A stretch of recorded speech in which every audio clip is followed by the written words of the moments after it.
Welcome to the MSL 411, a podcast designed to equip both aspiring and experienced MSLs with the resources they need to level up their career toolkit.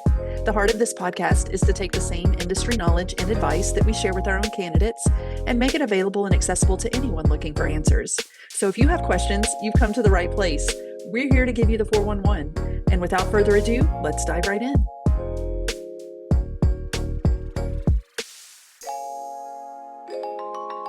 Hey everyone, welcome back to the MSL 411 podcast. We've got a great episode today talking about your first MSL salary. So this is going to be a great episode covering a lot of the topics that you guys want to hear about. Yeah, and I think this is a big topic. Of course, when we talk to folks who are looking into getting into their first MSL position, and those who are lucky enough to be in the interview process and maybe getting close to an offer, this question comes up a lot with the compensation package. What does that look like? What does it actually include? And so I think first we'll just cover the components of an MSL compensation package. I know a lot of folks may not know all the bits and pieces of that. So what comes with an MSL compensation package? Yeah, so several components. You're going to have the base salary, of course. That's the big number that everybody focuses on. But you're going to see bonuses in two forms. It's going to be, an annual bonus. It's usually a target bonus. It's not guaranteed. That also means that it can be above that 15, 18, 20, 25% number, depending on the company's performance that year. It can also be based on individual performance. I know some companies have like a sliding scale bell curve depending on individual performance. So you'll see that short-term bonus or the annual bonus, and then you'll also see the long-term bonus, long-term incentive, LTIs, as they're often referred to as well, which is a reward for longevity with the company and with the role. You'll also see a 401k match, which can really vary. I would say the average is about 4%, but some companies offer 5, 6, 9%, 9, 10% 401k match through a variety of different combinations. But 401k match, PTO, I would say, is also part of the compensation package. A lot of companies have very generous PTO policies. One of the things that we've seen a lot of companies just took advantage of earlier in July is a PTO and holiday policy. Some companies having the 4th of July week off. That's been more popular recently. Usually a company shut down at Christmas time, and then several weeks PTO on top of that. We'll also include health insurance, of course. There are some companies that cover full benefits for you and your family. They cover 90%. There's different variations there, but that's definitely an important part of the compensation package. And then the car allowance and the company car. A lot of companies will offer a company car if they're a little bit of a bigger organization, they have the budget to do so. Or other companies will go the car allowance route by way of your paycheck or using a service like Motus, that's MOTUS, and that is a company that's contracted out to handle that and kind of create a little bit more of a customized option for you based on your geography, the company, and what your needs are there. So you can kind of see a variety in both. And this is an area that some people are very opinionated about because it really makes a big difference in your overall compensation and in your lifestyle too. I know we have some candidates that are in the Northeast or in parts of the country where having a car is just not realistic. It's not practical for them. There's huge parking fees. So they might be more drawn to a company that does kind of a car allowance they can use towards rental cars. There's lots of different approaches and thoughts on that component of the MSL salary package. But all of these different components are important and contribute to that overall package that you are negotiating. But the big one, of course, is base salary. And so, Linda, would you talk a little bit about why there is so much variation in MSL salaries for somebody who's brand new into industry? Yeah, so much variation. There are a variety of reasons why you might see different salary bands and pay bands. One would just be the therapeutic area. So your things like oncology or neurology may sometimes pay higher than cardiovascular, diabetes, or maybe vice versa, just depending. So you're going to see differences from one therapeutic area to the next. You might also see differences by region. So there may be a company building out a team and they're looking to add a couple of MSLs, and maybe that geography is not quite built out yet. So maybe there's a little bit more involved because you're going to be building out the territory, or maybe it's one that's already established. So it's kind of like a plug and play kind of opportunity. So maybe there's a little bit less involved. So just kind of keeping that in mind. There's also the percentage of travel that you might have to do for the role.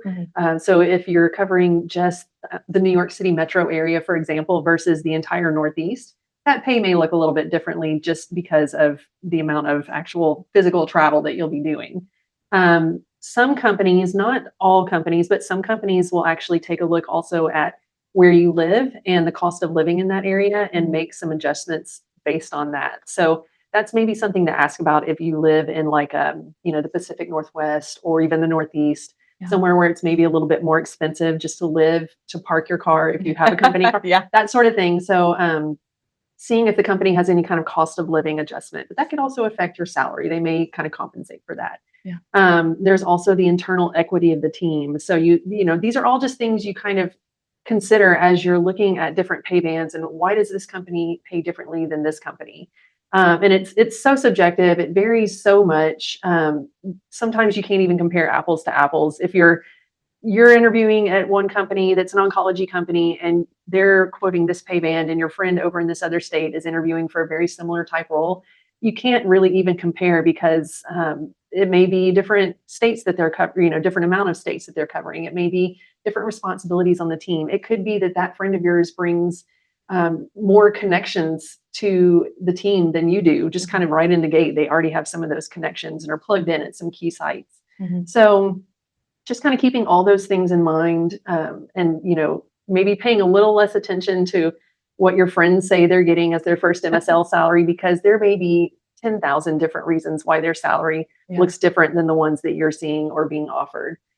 So just, kind of keep that in mind. And I would say there's even some MSLs who have a lower base salary, but end up taking more home each year than an MSL with a higher base salary, just because of some of those reasons that you mentioned. They may have a higher bonus percentage. They may have multipliers in that bonus. And so, base salary is great. It's a big number. It's a big focus for everybody, and we totally get that. But it's not the end all of all things. So I want to circle back on something you said, because you were talking about the internal equity of the team from more of a job standpoint. So, the geography that one person in Texas might have versus the Florida person. But would you also talk about how companies view internal equity from a financial standpoint when we're looking at the MSL's salary? Yeah, that's a great question. So if you're someone who's coming in looking to be in your first MSL role, there's a lot of that to take into consideration, because this company might have a couple of folks on the team that have MSL experience. Let's say, for example, there's someone on the team that has 3 years of MSL experience, and they're making $190,000 on their base salary. So if you, as a first-time MSL, come in asking for that amount or higher than that amount, they're comparing and saying, well, we already have this person with 3 times the amount of MSL experience making this. And that would kind of cause some conflict if it got out that we hired someone with no MSL experience at that same pay range, and maybe cause some internal conflict. And so they do kind of keep that in mind and try to set their pay bands according to that, just to kind of keep that internal equity of the team balanced a little bit financially. So just kind of keeping in mind who's already existing on the team, what they bring to the table, where they're at, and how how that weights in for you as a first-time MSL. Yeah, and even for when you're more experienced in your career and you find yourself in a situation where you're not coming in as a new person, you are you maybe had 1 or 2 MSL roles, and you're looking to transition into another role where you're at the higher end of MSL salary ranges. That's where this piece, I think, plays even more of a role when you're kind of at the end of the range there, because balancing those dynamics are really important for the piece on the team, for the equity on the team. And you may tell your recruiter, hey, this is the amount I'm looking for. And we may have to say, I just don't think that they're going to be able to do that. It's not because you as a candidate don't deserve that amount, or you haven't worked hard to get to where you're at. It's just the background information, the background knowledge that we have about what this team is making, just from our experience working with that team, to know that this is probably not going to be feasible for them. And so I think that's something where you can kind of rely on the experience of your recruiter, or whatever information you're gathering from HR about what they can and can't do is probably taking into consideration some of those internal equity dynamics. And you brought up a good point there, and kind of leads into my next question about You have these folks that are coming from all different backgrounds, clinical pharmacy, that type of thing. And so maybe their salary where they're at now is right here. And so they think that taking the next step into an MSL career it's just going to keep increasing from there. But sometimes, as well as I do, it's not always the case. Sometimes you have to take a step back to take a step forward. What are some things that candidates can keep in mind along that line and if they're in that kind of a situation? Yeah. When you talk about taking a step back to take a step forward, I think about this candidate I have. She was in a very high cost of living part of California, and she was making a ton of money as a clinical pharmacist. And she was somebody I had reached out to about a role we were working on. As far as I remember, she wasn't actively pursuing MSL roles. So I had reached out to her. She had this very specific skill set that my client was looking for. And she was making a lot more than the average entry level MSL salary. And so, I had to have a conversation with her about, MSL salaries are something where you really need to consider the whole package, because if you look just at base and bonus combined, you're going to be making more than you are currently. But, and if you take into consideration equity and all these other components, it just continues to grow. But sometimes it's easy to get kind of focused in on that base salary number. And so really taking the moment to see, okay, what is my overall compensation package? And what are some of the other elements of the MSL role that are not necessarily as quantifiable? Things like flexibility. That candidate was somebody I had to talk to at 8:00 in the morning, which was 6 a.m. her time, because she had to go in for her shift. The kind of crazy schedules that are common from the pharmacy world. And just the flexibility that the MSL role gave her and introduced into her life was worth a lot to her financially.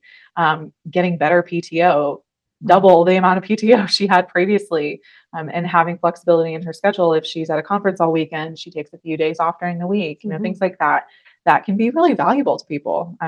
Talked to a lot of parents over the years where those kinds of things and having that flexibility to build your schedule around, your thought leaders and what you need to do from a work standpoint, but also balance what you need from a family standpoint is how do you quantify that? Exactly. You can't. Yeah. And so, the other thing to keep in mind when we're talking about taking a step back to take a step forward, and I maybe wouldn't even say a step back, you can, instead of climbing the ladder, I guess you could say it's more like a rock climbing wall. You're kind of moving around to the side, ultimately in an upward direction. Strategic. Yes, yeah. Your career is moving upward, but it is it's a sidestep because you're going into a different role, into a different industry. And I think it's easy to view your career as a ladder where you're climbing the ladder, but you're moving into a different role in a different industry. And sometimes that means making some changes or taking a step back to take that step forward.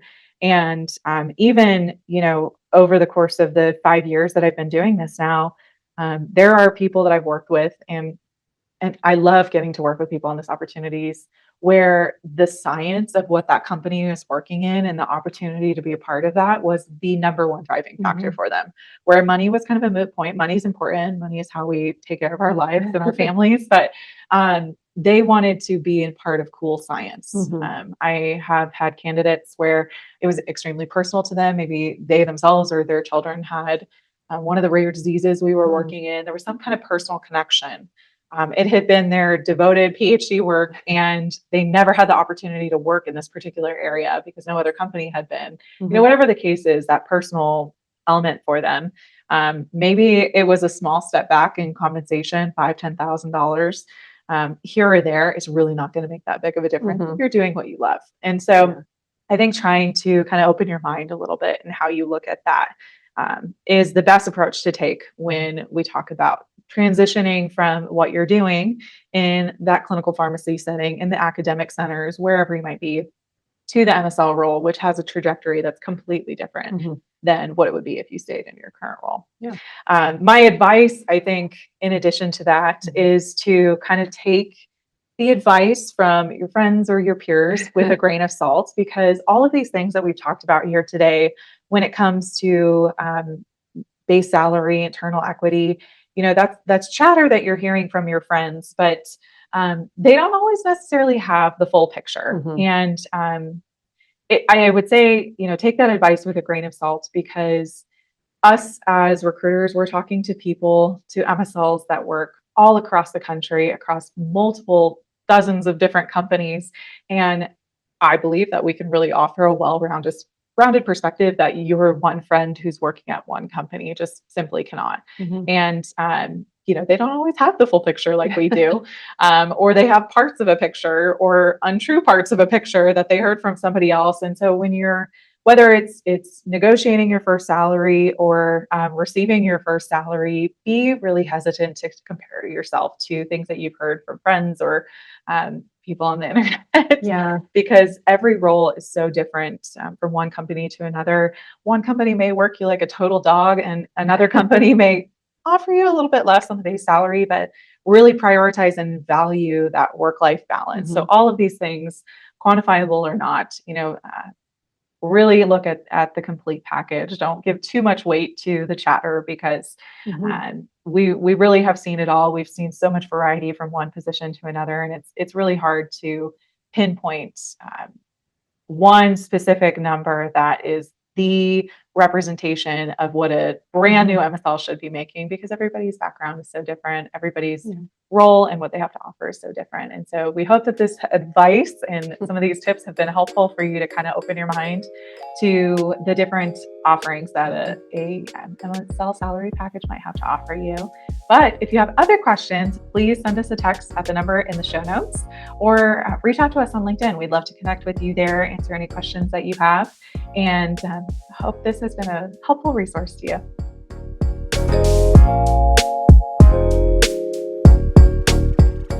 Thanks for tuning in. If you enjoyed today's episode, don't forget to share the link, let your friends know, and of course, connect with us on LinkedIn. And if you want more information on today's topic, please feel free to reach out. Be sure to check back soon as we continue to explore the topics that matter most to you in medical affairs.